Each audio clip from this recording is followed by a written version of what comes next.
When are two shapes the same shape? Your instinct says measure them.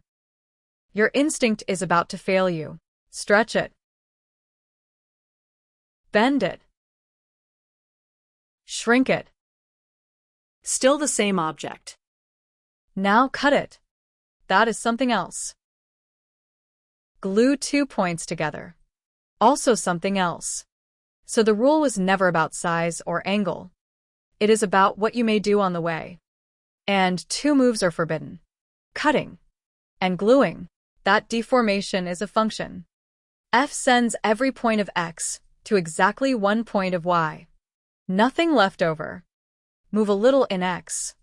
Move a little in y. Backwards too. When such an f exists, x and y are homeomorphic. Now delete a point.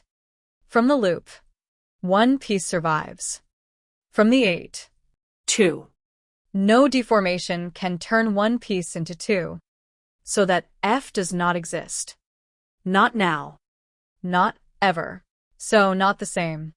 And that is topology. Geometry that forgot how to measure. And remembers only what is connected to what.